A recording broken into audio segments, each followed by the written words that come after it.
So when it comes to sustainable lifestyle changes, it has to be one bite at a time, not literally, but you have to decide for yourself, what's the first thing I want to work on? Am I going to prioritize sleep? And sleep is foundational to our health. And I tell everyone, if you can't sleep the night, don't add in another hormetic stress. Like, don't add in fasting. Wait until you get your sleep dialed in. So I think it really has to be focused on what are their goals, because that's what they're going to have to come back to. Lifestyle changes are not meant to be easy. They are designed to be challenging, because we are going to make a change that's not just today and tomorrow and next week, long term. And so I think it's always about, like, what's your purpose? What are your goals?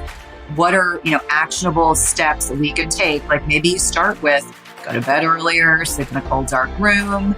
Maybe you add in some L-theanine. Maybe you add in some GABA. Little things that you can do so that you get a win. This is Impact, the podcast where we explore entrepreneurship, mindset, and health to provide you with the ingredients for an unregrettable version of your life story. I usually don't eat for about 16 hours of every day. And while I didn't intentionally move into an intermittent fasting lifestyle, it actually became a byproduct of how I ate and how I navigated my day to simply feel good. I used to wonder who these families were and who these people are who would eat at 5 o'clock or 5:30 at night. And lo and behold, my hangry kids would come home from school. And if I did not feed them by 5, it was utter turmoil in our home. And so what I realized is that I was hungry around that time too. And instead of snacking at 5 o'clock or pouring a glass of wine at 5, I would just eat with them. And when I ate a well-balanced meal with them, vegetables and fish and whatever else, I really wasn't hungry for the rest of the night. And so what turned into a decision simply to make harmony and peace in our home actually inadvertently turned into a broader acknowledgement. And that is, I do really well when I avoid food in the evening and I eat a little bit later the next morning. There is a term for this way of eating, and it's called intermittent fasting. Intermittent fasting is not keto. Intermittent fasting is not something that you do necessarily to lose weight. Intermittent fasting is a whole way of eating that actually has an incredible cascade of physiological benefits. And that, my friends, is what we are getting into today. My guest to have this discussion, to break down the science, to talk about the evidence and give you real talk about what intermittent fasting is and isn't, is Cynthia Thurlow. Cynthia is a nurse practitioner. She's the author of the best-selling Intermittent Fasting Transformation book. She is a 2-time TEDx speaker. Her second TEDx Talk has over 13 million views. She's the host of the Everyday Wellness podcast. She's been in health and wellness for the last 20 years. She's been on 1,000,001 television programs and podcasts and is so conversant with this topic and this subject matter that I really couldn't think of anyone else to help us break it down. It is my pleasure to introduce you to my friend, Cynthia Thurlow. Cynthia Thurlow, welcome to Impact. Oh, thank you. I've really been looking forward to our conversation. I love how you say that so calmly, and yet we have literally been trying to do this for like 9 months. And I think that this has probably been moved through some sort of divine intervention for this perfect day and timing. But yes, me too. I've been totally looking forward to this conversation because this is a subject matter that I really love to discuss. And today we're going to be talking about intermittent fasting and its transformative powers for women. And before we jump into that, Cynthia, can you just share with my listeners a tidbit of your amazing story, how this sort of came to be this most proximate conversation that you were having with women and assisting them with transformation through intermittent fasting and then through all sorts of other health conversations now. But I'd love for you to share your story, how we got here. Yeah, well, it's an interesting one because if you had asked me 25 years ago, I never would have imagined that this would be the platform that I would be impacting so many women on because I'm a bit of an adrenaline junkie. My first started in medicine was in the ER in inner city Baltimore. And I transitioned kind of effortlessly into being a nurse practitioner in cardiology. And I loved living as an adrenaline junkie until I didn't.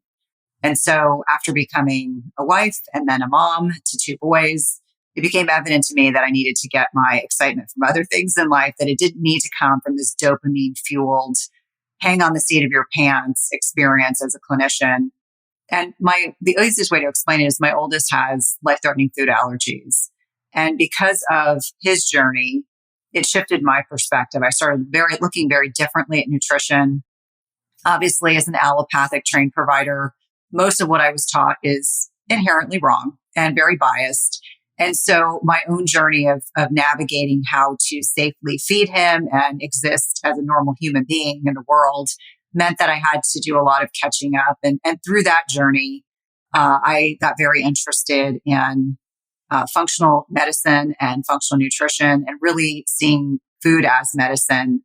But what got me into intermittent fasting was my own health journey and being the typical adrenaline junkie, fly by the seat of my pants, probably doing too intense exercise for the life stage I was in, probably a little bit too low carbohydrate, living with a husband who did a lot of international travel and two young kids. I hit the wall of perimenopause. And when I say I hit the wall, I literally didn't have enough energy to get out of bed, and I was not depressed.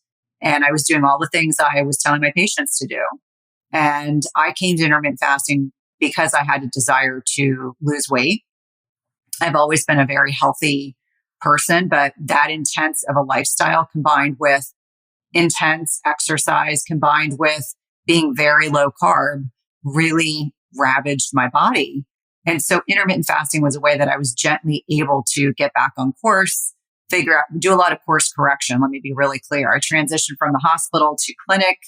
I stopped exercising as intensely. I was doing CrossFit level type classes at 5:30 in the morning. So I was up at 4:30, and then I would round up patients all day. And that was this grind that I was doing all the time.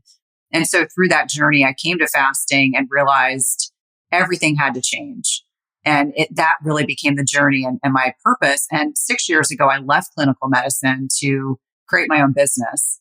And at the time, I didn't have a business plan. I never recommend anyone do what I did. I took a leap of faith. I just said, I'm going to be successful. My husband thought I was crazy. My kids were too young to really understand. And so during that journey, I started attracting exactly the type of woman that I was. People that were being told in middle age that they should start synthetic hormones to control their cycle, being told to have an IUD placed. Oh, just do an ablation, or worse yet, just pull your uterus out. You don't need it anymore. And that was the conventional prevailing approach to a lot of symptoms I was experiencing, as well as so many women. So I'm not exaggerating. As soon as I left clinical medicine, when I started my business, I started attracting exactly who I was, women who felt they were being failed by the conventional wisdom. And so I started talking to everyone and anyone about intermittent fasting if it was appropriate for them. And then in 2018, I decided to do a talk that evolved into what I'm probably most well known for at this stage. But it's amazing that you can connect the dots retrospectively. It all makes sense now. At the time, it didn't. It seemed very haphazard. But that's how I've gotten to the point that I'm in. And now, much like you, I get to connect with amazing guests and be able to share all of their gifts, their research, their clinical experience with women to inspire them to live their best life and to not feel like they have to live in a life of scarcity, to live in a life of abundance. Awesome. And I love how you're like, I just did this little TED Talk. How many people have viewed this TED Talk now? Almost 13 million. Yeah. So just like this little talk. And, but you know what it is it's like, you can't design a viral TED Talk. You just keep showing up, and sometimes showing up works well. And sometimes showing up was like awesome, but you didn't get the results. Like, I don't know about you, but I know we're coming back to intermittent fasting, but showing up is half the battle. Like, you got to just show up without any necessarily agenda in mind. I think that's the magic, Meghan, to be honest with you, because the backstory to that second TED Talk I did was that I'd been hospitalized for 13 days. And part of my mental recovery was telling my doctors who thought I was nuts and telling the TEDx organizers I wanted to still do this second talk. And I did that talk. This is the intention. I said, I I did that talk 27 days after being discharged because I wanted to show my kids I was okay. That was the sole intention. It wasn't for anything beyond that. Because as an introvert, it's terrifying to imagine having to deliver a talk in front of a bunch of people. That's just, it's a safe kind of scary goal. I agree with you that, setting those intentions. And I think when we set intentions and we are intentional and it's something that is tangible and something that is, aligned with our purpose, then a lot of magic can happen. That's what I tell myself every day that, when everything is aligned properly, there's a little bit of magic. And I have this saying, and it really is what guides me. And that is when people have their health, they can change the world. And, the full circle piece of this conversation is that this all started for you because you were like, where the heck did my health go? Like, where did this vibrant, youthful energy that I used to just have access to at a moment's notice, where did that disappear to? And so, I want to really unpack what intermittent fasting is all about, but I want to sort of bridge the gap because you were like, I was doing my CrossFit and doing my thing. How did you land on fasting as the thing? Like, did someone tell you to give it a try and it was the one that worked? Like, how did it enter your world? Yeah, it was as easy as in the span of 1 week of my life, I had 3 non-clinicians bring up intermittent fasting. And I thought to myself, there's no coincidences, right? And so I went to Amazon and I Googled intermittent fasting, and the book that popped up was Dr. Jason Fung's book. And so I bought the book and I read it, and I said, and I still tell him every time I talk to him, your book gave me the courage to feel like as a clinician, this is something that there's a lot of good research on. This is something that's safe. This is based on an ancestral health perspective. It's not new or novel. That is what gave me the idea, the concept of being able to integrate this work into what I was doing with my patients. It was that simple. And again, I think, the universe presents us with ideas. And if we're paying attention, we should lead. And so that's as simple as it sounds a little bit perhaps woo-woo, but I just fervently, the older I become, the more I recognize that there are little hints that, it's almost like a little seed or something's on the ground. And if you're paying attention, you'll see it. You can pick it up and you're like, oh, let's kind of check this out and see if this information would be beneficial to others, because it's all about being of service to others. But yeah, intermittent fasting, it was that simplistic. It was not complicated. I did not spend hours scouring the internet because even 6 or 7 years ago, there wasn't a lot of information. Now there's certainly a proliferation of information, but I don't even think back then there was a lot of focus on fasting. I think people were just starting to kind of become familiarized with it, but I was definitely ahead of the curve. Okay, so let's just talk about what is intermittent fasting for those people who are like, I hear this term all the time. Can someone just tell me what it is so that we can all move forward together? So what are we talking about? Let's define this so that we've got a common ground. Yeah, I think, it's the easiest way to explain is it's eating less often. We are eating within a prescribed time period, and there's a prescribed time period in which we are not eating. It is that simple. We make it complicated, but as an example, the average American consumes a sugar-sweetened beverage or food 6 to 10 times a day. We know that if you compress that feeding window, that time in which you eat, let's just say it's from 10 to 6, and you just eat, you drink beverages and eat food in that 8-hour window, we know there are significant health benefits from doing that, but it's so against the conventional grain, literally, of what we teach our patients that for a lot of people, they don't like the word fasting. It seems restrictive. So I just say eat less often. That's a much more benign phrase. And I think for a lot of people, allows them to kind of wrap their heads around the idea of not eating all day long and not drinking all day long. I mean, let me be clear. There's things you want to drink. You do want to keep yourself hydrated, but you're not drinking foods or consuming food unless you're in your feeding window or the time in which you eat. What is that feeding window? It could be as different as each one of us. So I talk about in my book, Intermittent Fasting Transformation, a 16-8, because that is 16 hours fasted, of which most of that time you are sleeping, and an 8-hour feeding window, 8 hours in which you can consume your food. But there are many different types of fasting. We have alternate day fasting. We have OMAD, which is 1 meal a day. We have longer fasts. We can have fasts that are 24, 48, 72 hours or longer. But I think for the average person, if they're new to the concept of fasting, it is easiest to think of it as digestive rest, eating less often. And one of the big milestones I encourage women to work towards is 16 hours fasted with an 8-hour feeding window. It's not nearly as scary as people may perceive it to be, because most of the time you're sleeping. If you spend 8 hours of your night sleeping, and you probably didn't eat a few hours before you went to bed, by the time you get up in the morning, you've easily gone 12 to 14 hours fasting and not even realized it. I feel like what so much of it is stop grazing at night. Like, eat your dinner earlier and stop eating or drinking all night long, which I think is a dangerous window for a lot of people. No, I agree. What is happening physiologically when we engage in the routine of eating less, but having a feeding window? Like, eating in a sort of 16-8 ratio with respect to intermittent fasting. Like, what are the physiological benefits and outcomes of that? Yeah, I think one of the biggest ones is you become more insulin sensitive. So let me explain. When we eat food, our body will secrete a hormone, insulin, in response to bringing our blood sugar back down. And most Americans, 92 to 93%, and I only know statistics from the United States, so I apologize. I can't extrapolate to every country in the world. But this means 7 to 8% of the population is insulin sensitive, which means their body can effectively, depending on what they've eaten, it can go and release insulin. Insulin does its job. It's like a lock and key mechanism and helps shuttle blood sugar. It helps shuttle blood sugar into cells.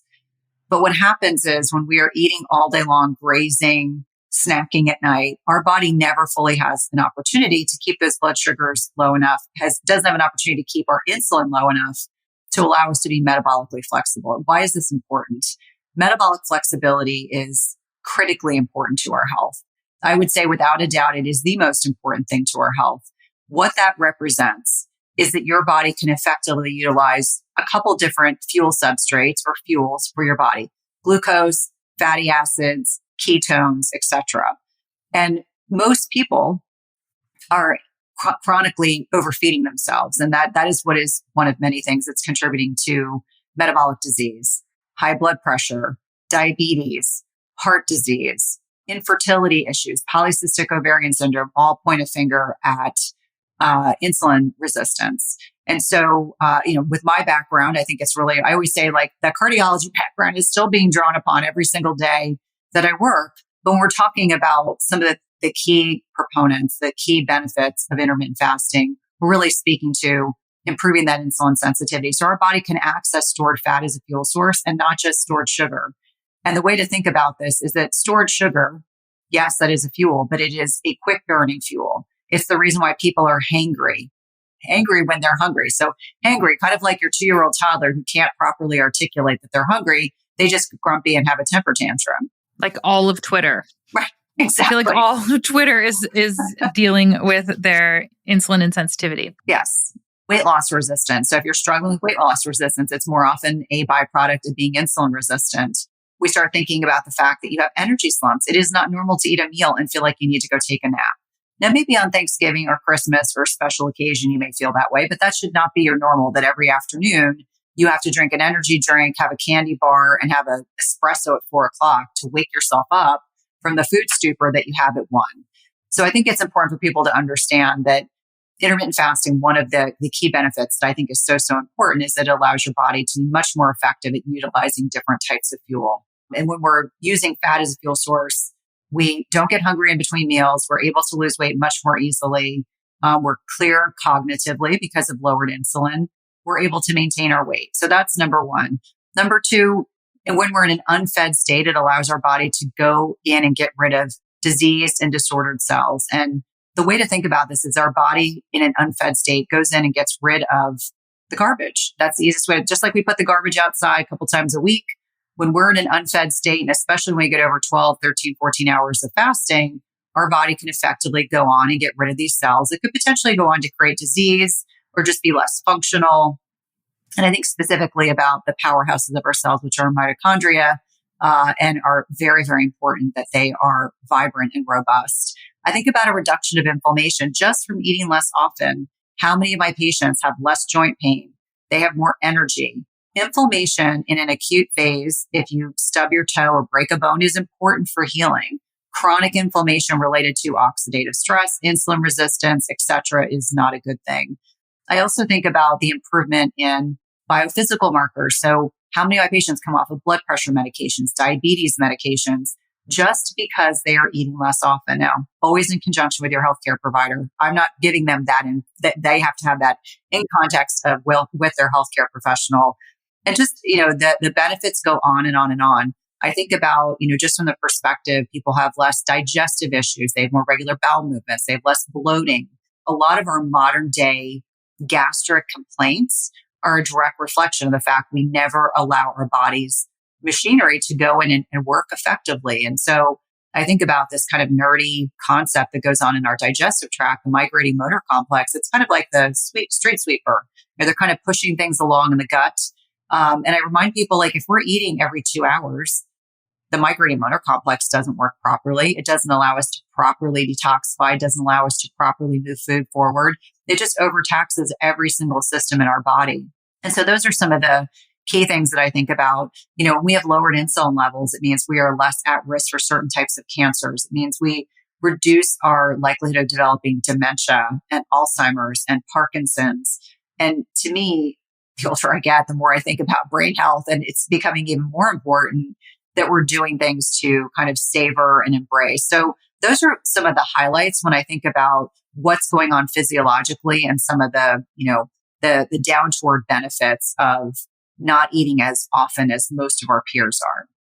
And we're speaking about this in broad strokes, but if we specifically centered in on perimenopausal women, what makes them uniquely susceptible to the benefits of intermittent fasting?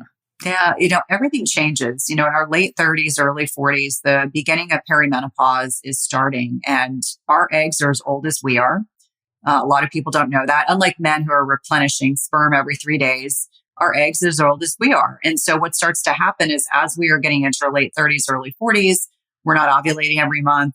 If our ovaries aren't producing as much progesterone, the adrenals will step in and they'll pick up the effect of the slack, if you will. But we become much less stress tolerant. Meaning, when I was talking about my own story, that a really intense exercise, not enough sleep, inflammatory foods, eating too frequently can all impact how well we make this transition. Now, perimenopause is the 10 to 15 years preceding menopause. Average age for menopause in the US is 51. I think we could extrapolate that to Canada and other westernized countries.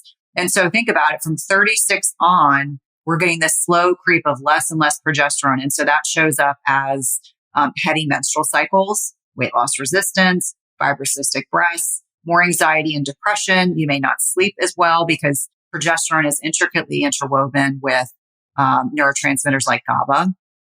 GABA is this wonderful anti-anxiety, kind of anti-depression neurotransmitter. And so why I feel that this is particularly beneficial is that during this perimenopausal time period, it is often a barometer of how well we are taking care of ourselves. It is often a litmus test of saying, like, does the alcohol still serve me? Does gluten and dairy still serve me? Does the really intense CrossFit class at 5 o'clock in the morning, 5 days a week really serve me anymore? So it really gives you an opportunity. But because of all these hormonal changes, you will get fluctuating amounts of estrogen. So you may have very heavy cycles for a couple months, then you may have lighter cycles. You may not ovulate every month. You may not even be cognizant of that. But as these changes are happening, and perimenopause is considered to be a time when the brain is resetting itself. So it's trying to acclimate to these fluctuations in testosterone and estradiol, which is the predominant form of estrogen prior to going through menopause, and progesterone. Not to mention the fact you get alterations in your insulin sensitivity as you are having waxing and waning estradiol levels. And so the insulin sensitivity piece is one that I really like to focus on, because as we are losing insulin sensitivity, we are more at risk for becoming metabolically unhealthy. Remember, I talked about, like, that to me is one of the really important things. And intermittent fasting is one of many strategies that are important for women to consider. I do find most women at that stage are less hungry. They're just not as hungry as they were 10 years before.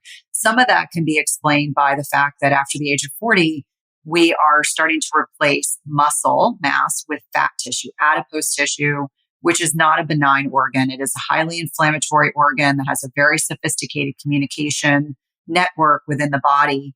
And so as we are losing muscle mass, we are also losing insulin sensitivity, which I'm convinced it's all interrelated with why our appetite starts to change and shift, but we're still eating like we were 18. So I always say, if you're still eating like you did at 18 and 20, by the time you're in your 40s, it's going to catch up with you and you're probably going to gain weight, be weight loss resistant, not feel good, not have a lot of energy, not sleep well. And the way that I like to think about perimenopause is it's an opportunity for all of us to take better care of ourselves. We are always, as women, we are such givers. We give to our husbands or our significant others. We give to our children. We give to our parents. And all of a sudden, life is telling us, you're heading into a different stage of life. It's time to focus on you. And the other thing about estrogen that I find really fascinating is estrogen is this people-pleasing hormone. And I speak from personal experience. I was that nurse and nurse practitioner that I was loved by the doctors I worked with. I was loved by my colleagues because I was such a people pleaser. And my patients did too. But as I've gotten older, I've lost that tendency. I don't want to please everybody else and not worry about what I need to be doing for myself. So as we are heading into perimenopause and menopause, we will start speaking our mind more often. There's so many physiologic and psychological things that change at this time in our lives, but I do fervently believe that perimenopause and menopause is where fasting can be a really, really good way to help fine tune not just the exterior of our bodies, because let's be clear, a lot of people come to fasting to lose weight, but more significantly improve things that can help potentiate longevity.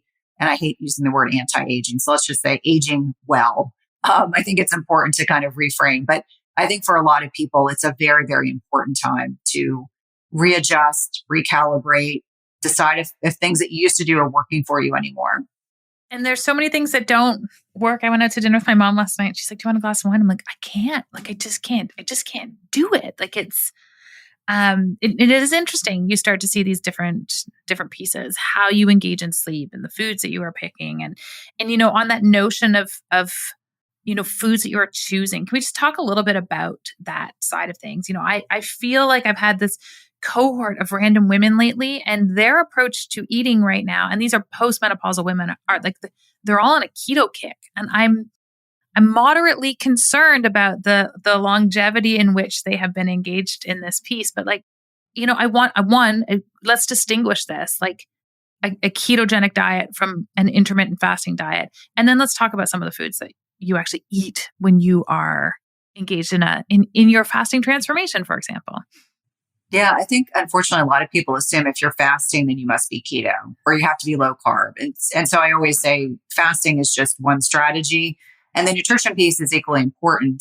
I share your concerns because many people assume that if keto worked for their best friend, their brother, their father, their husband, that it has to work for them. Their 30-year-old brother-in-law. Yeah. Correct. And so what I see a lot of women not doing right about keto, because they're doing I want 5 sticks of butter a day and 6 avocados, and I want to eat all the bacon. People need to understand like a traditional ketogenic diet tends to be moderate protein and higher fat. And, when you think about macronutrients, so let's just talk about carbohydrates, fat, and protein. Carbohydrates and protein are 4 calories per gram. Fat is 9. That is twice the amount of caloric intake. And so although I do not recommend or encourage anyone to count calories because our bodies are far more sophisticated than that, if you're trying to lose weight, guess what? All that fat may actually be a hindrance. So to think about it this way, if you were to have a filet versus a ribeye or a piece of cod versus salmon, one of those is a leaner cut of fish and a leaner cut of meat. The other is a fatty fish and a fatty piece of meat.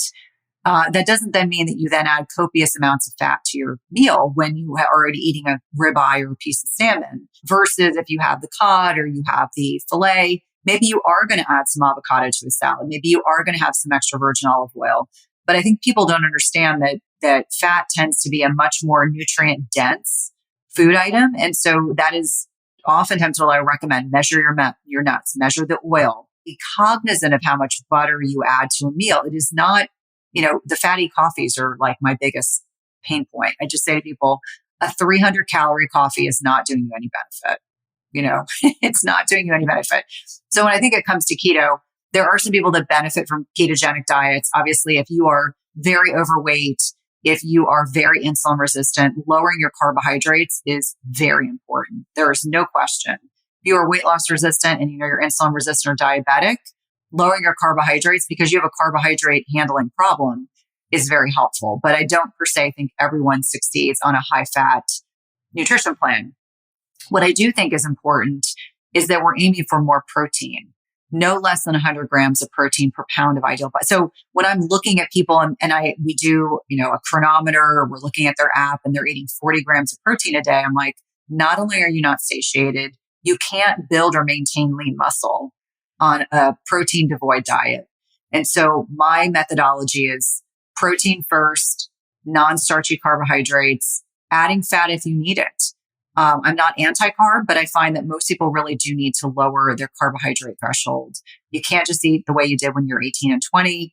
And so nutrient density is important to me. I like, there's a wilditarian diet. Terry Cochran talks a lot about this. Trying bison, if you've never tried it before, try elk, try ostrich. Try some unusual meats in addition to, beef and pork and chicken and fish and eggs. Very, very important. It really depends on what makes people feel good. It's really that degree of experimentation. But I find most women in middle age need more protein, non-starchy carbohydrates if they earn them, and it may not be in the quantity that they're accustomed to. It's not 3 sweet potatoes. It's not, the processed carbs. Who can eat 3 sweet potatoes? I know. I always say that. And then people are like, exactly. How could you possibly? You can't, because there's so much fiber, it fills you up, right? Yeah. So when I think about carbohydrates, did you do an intense lifting session and you can justify having carbohydrates? Here's the other thing. When people are looking at pasta and bread and rice, I always say to people, no more than 30 grams of carb in a meal, and only if you are insulin sensitive and you've worked out for that meal. I think people think it's no big deal to have 60 to 90 grams of carbohydrate in a meal. That's far more than what your body can actually process in a sitting. So when it comes to nutrition, protein, healthy fats, if you need them added in already on top of what you're doing, lots of non-starchy vegetables. Really, when we say eat the rainbow, I genuinely mean that. And it should be in the ratio of 3 vegetables to 1 piece of fruit. We usually have the opposite, a lot of fruit, very little vegetable. And when I talk about vegetable, I'm not talking about potatoes and root vegetables. I'm talking about broccoli, green beans, asparagus, salad greens. Those are going to be better choices. And, we need those carbohydrates. Those I think are very, very helpful. But I think a lot of people have gotten the wrong idea about keto and they're wondering why the scale is going up instead of down. And they forget that nutrient density. So fats are a very nutrient dense macronutrient. And in my clinical experience and looking at, blood work of patients, in particular women, do your keto for 6 weeks, but after that, all your inflammatory markers are starting to go up. Like, it is not something that I'm seeing systemic markers of improvement on. In fact, I think we need to move away from the scale being the only KPI that measures our health. I'm so glad that you said that. What did you eat yesterday? Like morning to night, what did you eat? Well, it was my husband's birthday yesterday, so I took him out for lunch just because we never get to do that. It's such a novel thing. Like, oh, we're going to go out to lunch. I had a salad with 7 ounces of salmon. So I had a fatty piece of fish. I had salad greens. That was meal number 1. Meal number 2, and this is funny, my husband's been doing Whole30 for a month. And because his birthday was yesterday, he was like, I just want to eat a pizza. So we made pizzas last night and he and my boys ate that. And I had egg roll in a bowl. So I had ground bison, and we used this kind of spicy sriracha sauce, and it was fantastic. And I was totally happy not eating pizza because I don't do gluten or dairy, but I usually have 2 good sized protein sources a day and usually 2 meals. I'm at a point now where I have about 100 grams of protein a day, 110, 115, depends on the day. But that's kind of how I get my protein needs met. And I didn't have I had a salad yesterday. I didn't have a ton of vegetables with dinner. I had a piece of birthday brownie. That's the other thing my husband wanted, gluten-free brownies. But now, I'm back to my normal kind of, I don't eat dessert every day. It just doesn't work for me. As much as I'd love to say, yes, I can have brownies every day. I can't. They're too easy to overeat. I also just don't I'm very fortunate. I don't love dessert. So it makes that whole component of the meal that much easier. What about alcohol? Where does alcohol fit into this framework? Like, notwithstanding the fact that it can be more challenging for perimenopausal women. Well, it's interesting that you asked me that question. I find that most women start dealing with sleep challenges in perimenopause and certainly into menopause. And alcohol, we know, is processed differently in the body than other macronutrients. It processes a toxin. And we know that it erodes sleep quality. So you're going to get less REM and deep sleep. So that's number one. For many people, it causes, hot flashes because they get a degree of blood sugar dysregulation, which means their insulin sensitivity is not as good. Their blood sugar stays higher, it stays higher and more elevated for longer. And we don't make good food choices when we have the numbing effect of alcohol on board. We're not going to crave that piece of steak. We're probably going to crave like salty, sugary stuff. You generally don't make good decisions when you are drinking alcohol. So I think it's all about bioindividuality, but I find for most women, they start having more challenges. We know that it's very brain toxic. Here in the United States, it is very much a drinking culture. I find that when people identify that they don't drink alcohol or they're not drinking, it can be very triggering to people around them. And I think that's really unfortunate. I think the other piece of it is, if you really look at the research, it doesn't support drinking copious amounts of alcohol every night. I know that there's been some research that has suggested otherwise, 10, 15 years ago. But you start looking at brain inflammation, blood sugar dysregulation, erosion of sleep, upregulation, and hot flashes, increasing your risk for certain types of reproductive cancers. It's not benign. This is not to say that I'm sitting on a platform that I'm saying like no one should drink alcohol. I just think you have to take into account your own unique circumstances. I know for myself, I loved having a good martini every once in a while. I've never been a drinker. A dirty martini, I love salt. So give me the dirty martini. I'm a happy person. In fact, I don't drink alcohol anymore, but I actually ordered a dirty martini just to eat the olives one night when I was out socially. And the waiter was saying, you didn't actually drink the drink. I was like, no, I just wanted the olives because it's a conduit to salt. But I think for so many of us, we find that alcohol no longer serves us. And, during the pandemic, I had more and more female patients that just said, I either drank to excess because I was depressed, or I just stopped drinking entirely because there was no social aspect to be able to drink in. And I think that each one of us has to decide for ourselves. I think it's also understanding that alcohol can impair estrogen metabolism. I see so many women that are already estrogen dominant heading into perimenopause and menopause. And yes, you can intrinsically on lab work have low estradiol levels, but you can be estrogen dominant. A lot of it can be related to the fact that you don't properly detoxify. We have two phases of detoxification of liver. And then, that third phase of estrogen detoxification occurs in the gut. But if you're not properly packaging up and breaking down and packaging up that estrogen to get rid of it in your poop, you can recirculate it. And so I remind people that although it seems counterintuitive, there's a lot of estrogen dominance going on that I get concerned about. And alcohol can definitely play a role in that and make it harder for women to be able to properly break down estrogen effectively and get rid of it through their stool. So when that comes to being said, I know sometimes I sound like a wet blanket, but I do encourage people to get creative. Like I make mocktails all the time. We had dinner with a neighbor the other night and I brought over my kombucha, my sparkling water and, put like a lime in it. And I was totally happy. I'm reading such a fascinating book right now called Dopamine Nation. And one of the things I just find so interesting about it is this idea that, half of the allure of alcohol is actually the anticipation of having access to it. And we actually get just as strong a dopamine high at anticipating the pleasure of alcohol as we do from consuming alcohol. In fact, if we don't consume the alcohol, we actually can appropriately blunt those dopamine reactions so that we can have them more frequently. So, I love what you're saying about mocktails here because we can kind of work the system, as it were, get all the benefits of what we would find exciting about having alcohol without having to have the alcohol. And, to that end, one of the things, we both know this, where we really see transformation with respect to people's health is not when they're like, I did intermittent fasting for a week. It's when we're like, no, I adopted this as a lifestyle. And there's times where I slip off of it or we're traveling or we're doing whatever, and I make a conscious decision. But it is the commitment to engaging these behaviors over the long term that really drive those results. How do you get people to commit over the long term? Past the fad and past the dopamine and past the excitement of the new book, but like really be like, this is my lifestyle. How do we get them to stick with it? I think they have to be ready. I mean, there are plenty of people who pay you money, probably pay me money to work with us, and they're not ready to do the work. They're ready to pay the money. They're ready to take one step forward. So I think it has to be tangible steps. Like I tell my kids all the time, I've got my youngest just started high school and he's at a magnet high school and the work is crushingly difficult.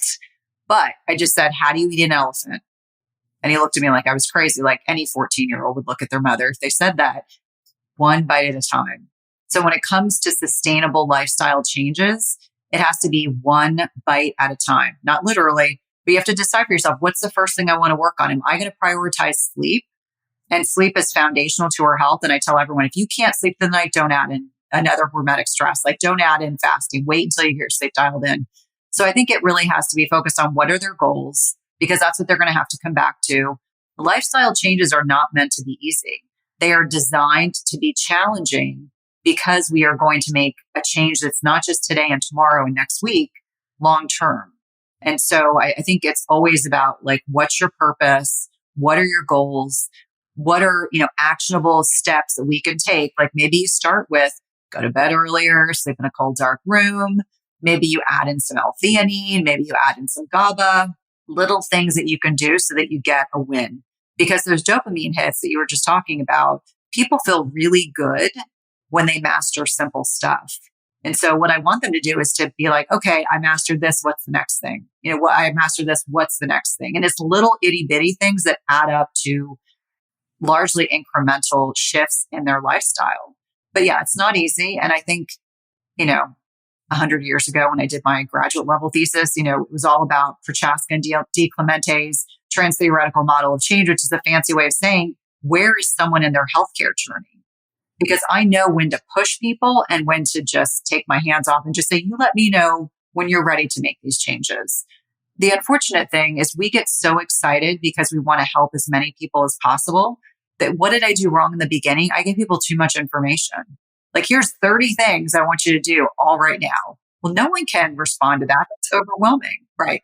So I think it's tangible things that you can do right now so you can get those small wins so that it then turns into bigger lifestyle shifts. And the other thing is having a partner. It doesn't have to be like a romantic partner, a friend, a loved one, a buddy that you can do it with so that you can support one another as you're doing it. An accountability partner, if you will. I think that's really helpful to have someone you can lean into that can help you. Like when they're feeling like they're having a tough day and they don't want to do the fast or they don't want to go to bed earlier, they can call you, they can reach out to you, vice versa. I do find that having that accountability partner is very, very helpful. Massive. I love these tips. I feel like this is the perfect place to transition the interview to something that I call our impact ingredients. And these are just more rapid fire questions about, who you are as a guest. And so here's my first question for you. When you don't have it, but need to cultivate it, how do you access courage at a moment's notice? I am a leaper. I am someone that when I'm not feeling 100% courageous, I will just leap and I'll figure it out. Now, I'm not suggesting that's the right answer for everyone that's listening, but I've come to find out when I've taken big leaps of faith, they've always worked out. So I think part of it's intuitive, but I do think we have to break out of being comfortable. I tell everyone being comfortable is bad. Our bodies are designed to be challenged. And I'm not saying you have to go run an Ironman. I'm just saying you need to get off the couch. You need to maybe sleep 30 minutes less. I mean, they're just things we have to set into our day. So I think part of creating the momentum or to make those changes is just being organized.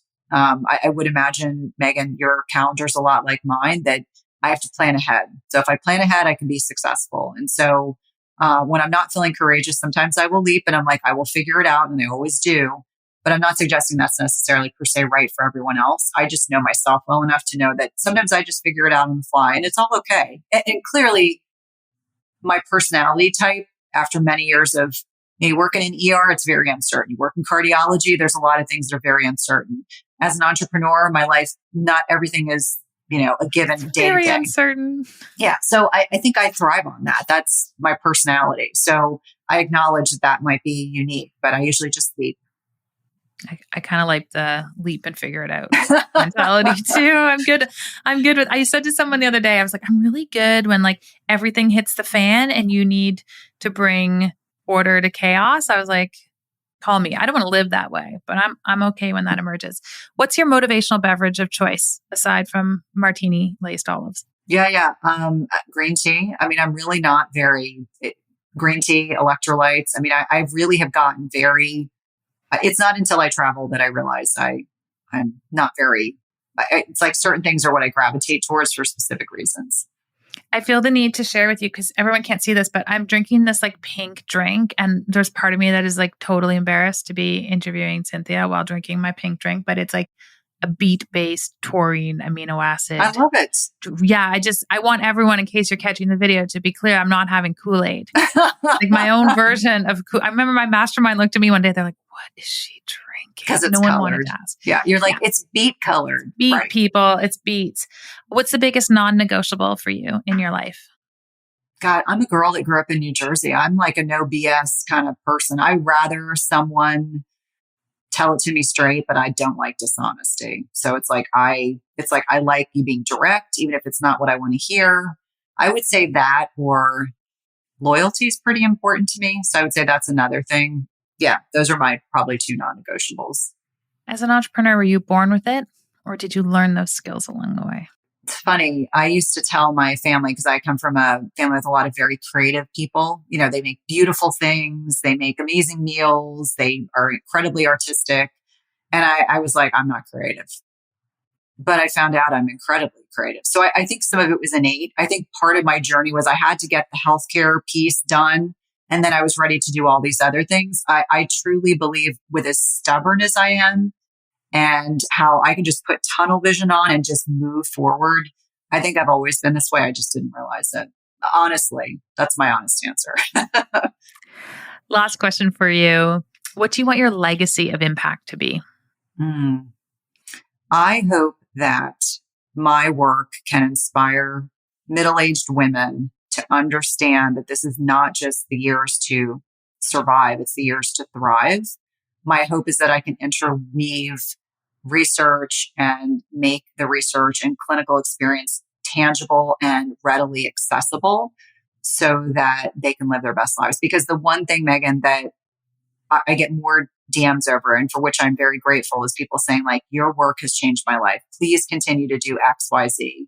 And understanding that, we all have tremendous impact. But for me, knowing that as a clinician, I didn't know what the hell to expect in perimenopause means no one else does. And so we have to change that for future generations. I think about my boys and my nieces and, younger people, and knowing that we can help change the way they navigate their lives. And so that's what I hope. That and the other thing is to demonstrate to my children that taking great leaps can yield incredible opportunities. I don't want my kids to play it safe. I want them to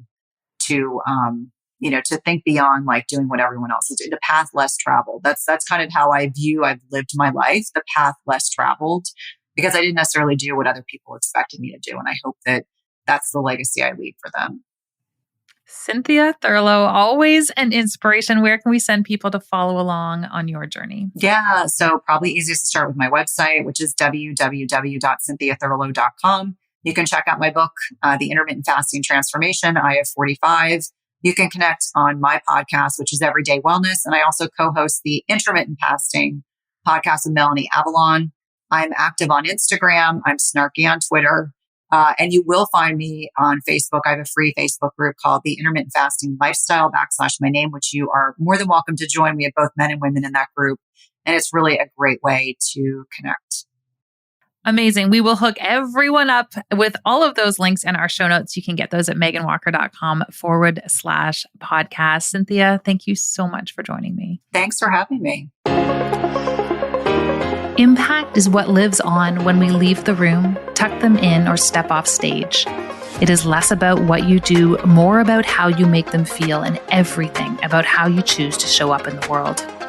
If you enjoyed this podcast, hit subscribe on Apple Podcasts, Stitcher, Spotify, or wherever you are listening to this episode.